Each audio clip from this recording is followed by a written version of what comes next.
on Ob's Barrow. Miss Thomasina Bateman has come to Bewley to excavate an ancient barrow. However, the locals are reluctant to assist her, and many have tried to persuade her to abandon her mission. Despite the resistance, she finally uncovers the location of Ob's Barrow. Yet, gaining permission to excavate proves to be another challenge, especially with the dark secrets that lie buried within, secrets that perhaps should remain sealed. Before we continue, don't forget to like and subscribe for more ASMR gaming content. You can also support me on Ko-fi. The link to my page is in the description. With the great situation resolved, Thomasina sets off once again, this time for Mr. Briden's farm, north of the village, to finally reach Ob's Barrow. It's a long walk across the moors, but after some time she arrives at the farm. The farmhouse is surrounded by vast fertile fields, a sharp contrast to the wildness of the moors beyond.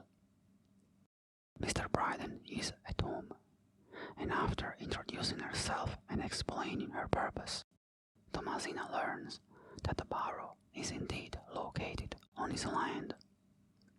However, Mr. Briden is reluctant to give her permission to excavate it. His reason is simple and deeply personal. 25 years ago, there was another attempt to excavate the barrow.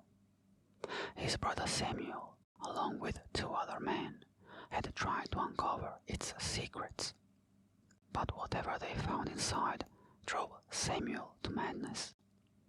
He returned from the barrow barely able to speak, and not long after, he tragically took his own life. Thomasina can't help but wonder who the other 2 men were. Unfortunately, Mr. Briden wasn't living in Bewley at the time, and doesn't know who they were. He does, however, know Mr. Shoulder, though it's been some time since he last saw him. According to Mr. Briden, Leonard Shoulder is plagued by various ailments and rarely leaves his cottage. So why didn't he answer the door when I knocked earlier? Thomasina wonders to herself. Mr. Briden's firm stance against another excavation is understandable. After what happened to his brother, he fears for anyone who might suffer the same fate. Though he denies permission to excavate, Mr. Briden does allow Thomasina to visit the site. After all, she's come all the way from London, and surely a simple visit won't do any harm, or so he hopes. A short walk through the fields leads Thomasina to the barrow. From the outside, it appears rather unremarkable, just a rectangular mound covered in grass and moss.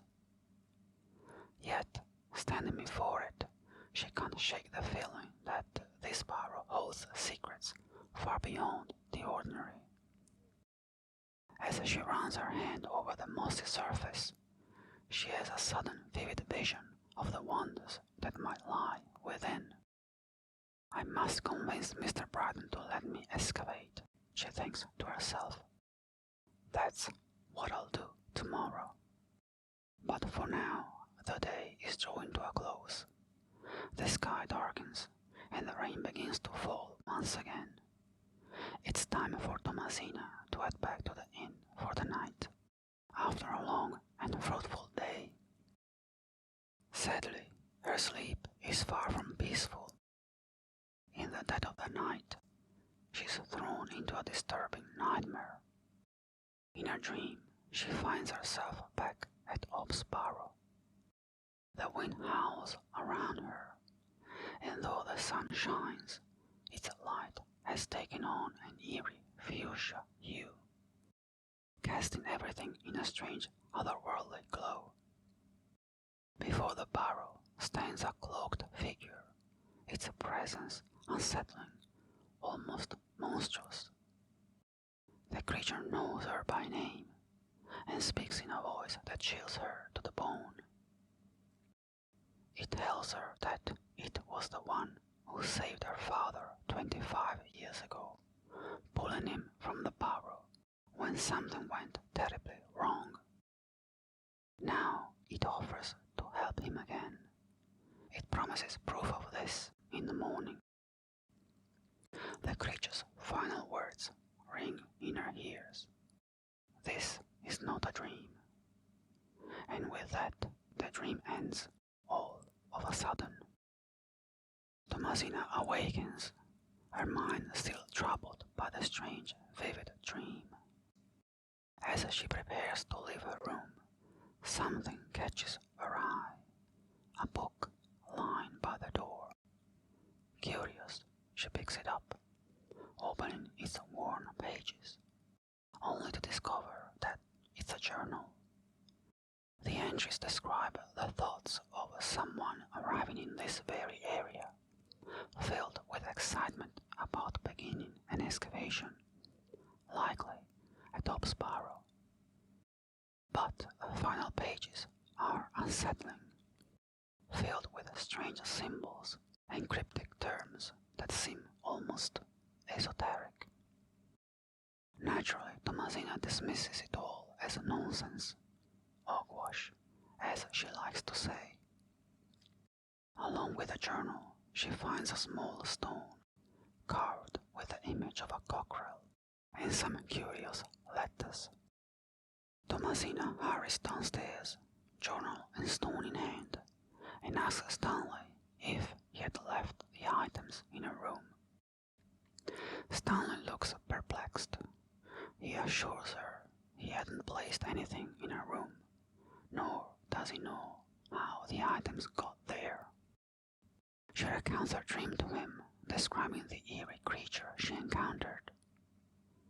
Stanley, now visibly intrigued, recalls an old folk tale about a goblin that was said to live within Barrow, a hobgoblin, from which the barrow supposedly takes its name. But he can't remember much more.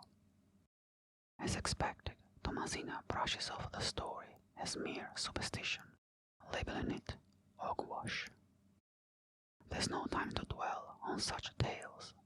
Today will be another busy day, filled with challenges. She needs to convince Mr. Briden to allow her to excavate the barrow and unravel the mystery of the journal's origin. The morning fog still clings to the village as Thomasina strolls through Bewley. It's market day and the merchants are setting up their stalls.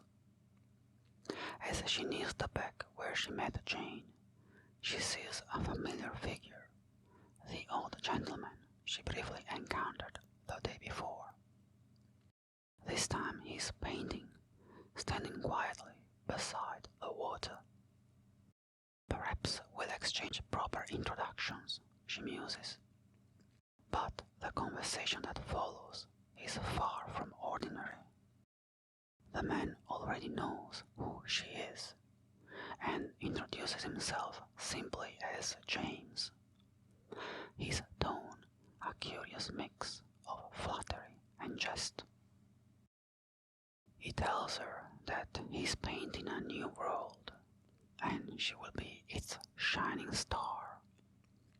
When Thomasina tries to ask about Barrow, Leonard Shoulder, or even Lord Panswick, James skillfully dodges her questions, shifting the focus back to her.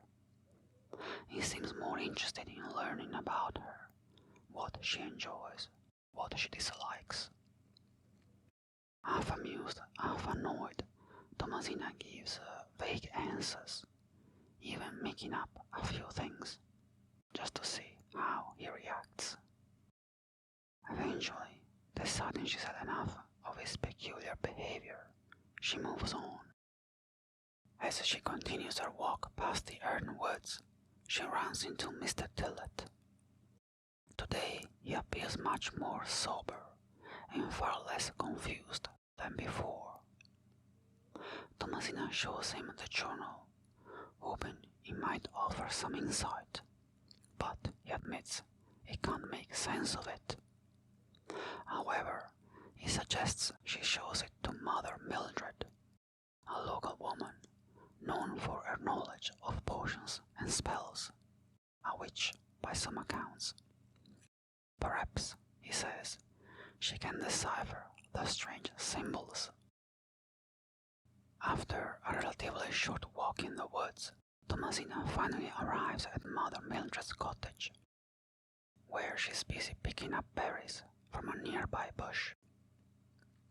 To her surprise, it turns out that Mother Mildred, or rather Mildred Walker, that's her real name, is actually the old lady she met at the train station when she first arrived.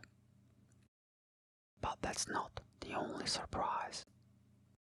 When Thomasina introduces herself, Mrs. Walker suddenly comments, "I thought I recognized you when I met you at the station. You have your father's eyes." Those words send a chill down Thomasina's spine. Her father was in Bewley? How's that possible? Mildred confirms it.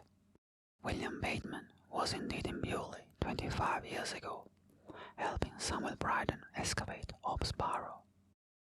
She met him because he sought a remedy for his wife's pregnancy nausea at the time, Thomasina's mother.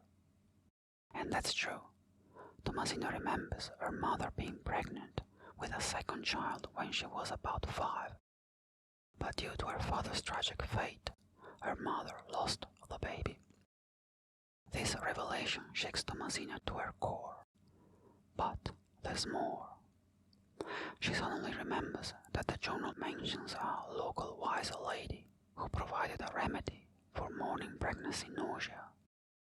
Could the journal have been written by her father? But how could that be? The journal is filled with symbols and esoteric notes, things that seem so out of character for him.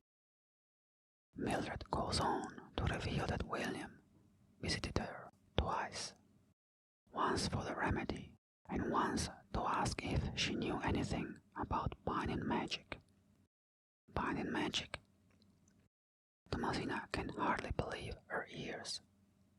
Her father was a man of logic, of reason. This all goes against everything she knew about him. For the first time, a doubt creeps into her mind. Did she truly know her father as well as she thought? She asks Mildred for more details about the excavation, but she knows little. Only that Samuel Briden took his life soon after, and as far as she knows, only William Bateman and Samuel were involved. Yet Thomasina is certain there was a third man. Who could it be?